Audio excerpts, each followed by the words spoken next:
asalaamaaleykum wa rahmatulahi taala wa barakaatu.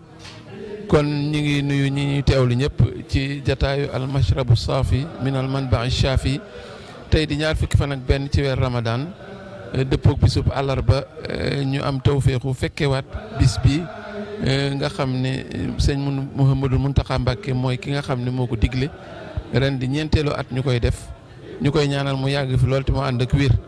jataayu njàngum xasida jataayu jaamu yàlla jataayu teewlu ak dundu weeru koor wi ni ko Serigne Touba digle woon loolu mooy li nga xam ne tey mooy li ñu fi dajalewaat tey nag kuréel gi nga xam ne ñoo ay njàng mi mooy kuréel 2 bu Touba ci njiital sëñ Modou Diop waxoon nañ leen ko démb ñi ngeen dégg ñuy gàttandu tamit mooy kuréel 3B bu daara Hizbut Tarqiyyah bu Dakar ñoom ngeen dégg noonu ñuy jàng di xaar Serigne bi yegg si. looloo waral itam ñu fas yéene dalal kenn ci ñoom muy Serigne Abdou Khader Ndiaye sëñ Jili Ndiaye ngir mu dégtal ñu programme bi nga xam ne moom lañu fas yéene jàng diggante daaj yi ak xasida yi sëñ Jili ñu teewlu la.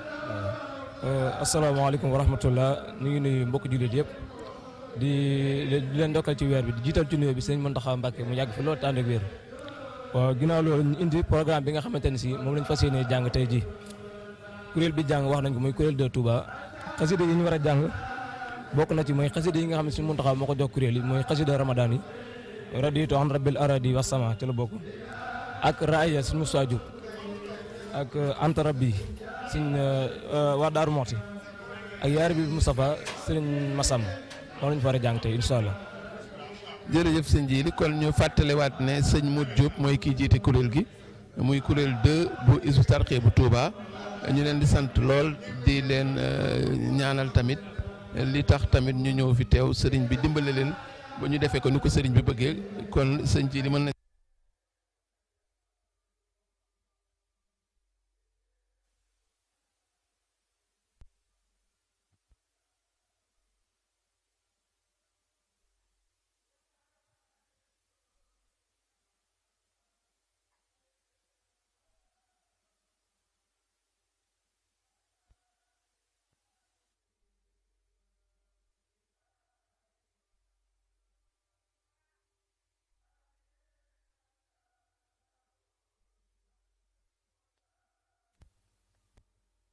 de prestation sur les écrits de Cheikhoul Khadim, ces séances de déclamation des écrits de Cheikhoul Khadim qui a été initiée par le vénéré Khalife général des Mourides, Cheikh Mouhamadou Mountakha Mbacké.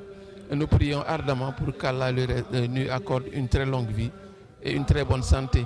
Lui qui est l'initiateur de cette rencontre, de ces séances de déclamation quotidiennes qui ont débuté depuis le premier jour et qui vont continuer jusqu'au dernier jour, Inch'Allah. Nous vous disions donc que c'est le groupe 2 de la Daara Hizbut Tarqiyyah de Touba qui sera à l'honneur dans la salle et sous la direction du maître de chœur Serigne Modou Diop qui va diriger la prestation qui sera faite par ce kuréel-là. Ceux que vous entendez en train de déclamer les écrits du Cheikh qui attendent l'arrivée du Khalife, c'est le groupe 3B de la Daara Hizbut Tarqiyyah de Touba. Et ils ont également la charge de raccompagner le Khalife quand la déclamation sera terminée. En attendant, ils sont là, distillant des khassides suaves en attendant l'arrivée du Khalife, une arrivée qui ne saurait tarder. Et nous disions également que toutes les sections, tous les secteurs de l'organisation sont à pied d'œuvre. Nous voyons au premier plan la police qui s'occupe de tout ce qui est aspect de la police qui s'occupe d'aspects de sécurité, et nous voyons donc la police qui s'occupe de la sécurité. Il y a également ceux qui sont affectés au premier secours, c'est la Croix-Rouge. Il y a également ceux qui doivent s'affairer autour des autres au moment de la rupture du jeûne, qui sont chargés de la distribution des mets de rupture. Il y a également le protocole, ceux qui viennent accueillir les dignes frères du Khalife, les illustres frères du Khalife, qui sont là chaque jour, les habitués maintenant. Nous pouvons citer Serigne Bassirou Mbacké, le porte-parole du Khalife, Ibn Serigne Abdou Khadr. Nous pouvons citer Serigne Moustapha Ibn Serigne Abdou Lahad et son frère Serigne Mohammedan Ibn Serigne Abdou Lahad. Nous pouvons citer Serigne Galas Kaltoum, un fils de Serigne El Hadj Bara, un petit-fils donc de Serigne Touba. Il y en a d'autres également, nous ne pouvons pas tous les citer tous, mais il y a également des habitués.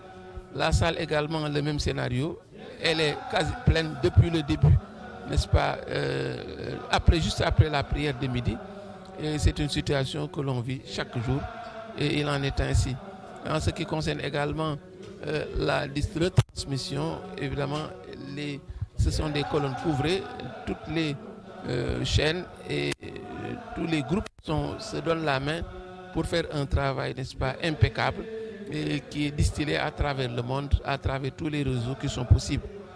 C'est également une situation qui est tout à l'honneur, n'est-ce pas, de ce qui se fait actuellement dans cette salle, où des yeux sont braqués, où tous les gens sont concentrés pour voir également l'arrivée du Khalife qui ne saurait tarder, nous le disions chaque jour. La sonorisation également n'est pas en reste, c'est elle qui distille ces déclamations, n'est-ce pas, à plusieurs kilomètres à la ronde autour de la résidence des hôtes de Cheikhoul Khadim. C'est dire donc que c'est un décor bien planté pour que les choses, n'est-ce pas, se passent comme on l'attend. Et nous voyons également la flèche qui doit venir avant l'arrivée du Khalife. Il y a également ses accompagnants, le staff, ces lieutenants qui sont là toujours prêts à intervenir, prêts à accompagner le Khalife. Et nous voyons donc que c'est une situation où les gens, n'est-ce pas, en redemandent toujours. Voilà donc le décor à Touba pendant ce mois béni de Ramadan, ce mois qui, n'est-ce pas, qui suscite une certaine tristesse, un certain pincement de cœur au moment où il doit nous quitter sur la pointe des pieds, puisque c'est le lieu de le dire. On est bien à 8 ou 9 jours de la fin de ce mois béni de Ramadan.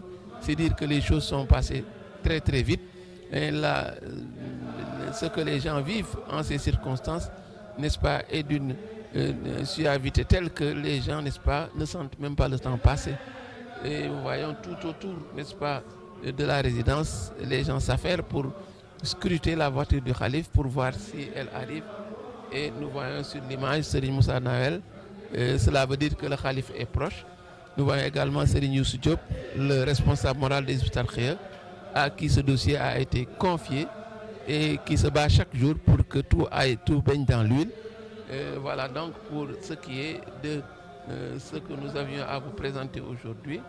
La proximité de Serigne Moussa Nawel, c'est la preuve que le Khalife n'est pas très loin et bientôt sa voiture va arriver dans la salle. Et également ceux qui ont suivi le protocole, qui l'ont compris, savent que son arrivée dans la salle également est le démarrage de la prestation pendant 1 heure d'horloge. Nous vous laissons donc suivre les minutes qui restent pour